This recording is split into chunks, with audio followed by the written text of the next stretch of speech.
প্রতিদিনের চিন্তা ও প্রার্থনা। 18 মে দিনের প্রধান চিন্তা। আমরা যদি অন্তর্নিহিত আধ্যাত্মিক শক্তির সঙ্গে একান্তভাবে যুক্ত হই, তবে আমাদের সত্তা এক অসাধারণ শক্তিতে প্রাণবন্ত হয়।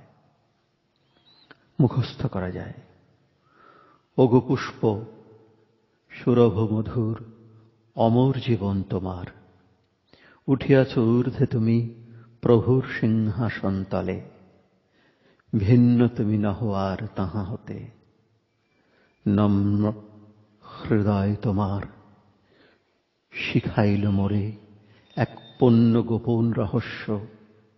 আহা, তুমি দিয়াছ তাহারে সর্বস্ব তোমার। উপদেশ। ভগবানের সঙ্গে যুক্ত হইয়া ভিতরে অনুপ্রেরণা লাভ করিয়া যখন আমরা কাজ করি, তখন আমরা একটা বিশেষ সরসতা সাধন করি। পবিত্র হৃদয়ে এই অনুপ্রেরণার উৎস। ইহার উপরে কাহারও একচ্ছত্র অধিকার নাই। পূর্ণ হৃদয় সর্বত্রই এক রকম, দেশ কাল ভেদ বিরহিত এক আত্মা। সাধু জীবনের উন্নত আকাঙ্ক্ষা সকল দেশেই দেখা যায়। যে দেশেই শুদ্ধ আত্মার জন্ম হোক না, তাহাদের মধ্যে কোনো প্রভেদ নাই। আত্মজ্ঞানী সর্বত্র সমভাবে আছেন, এবং যিনি আত্মজ্ঞানের অধিকারী, তাহার বিরাট শক্তি। প্রার্থনা।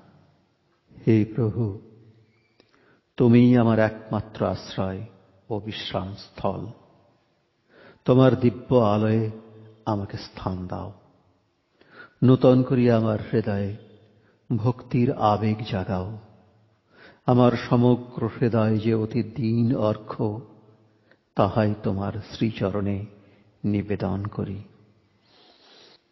তুমি ইহাকে নির্মল করিয়া তোমার সত্তায় পরিপূর্ণ করো।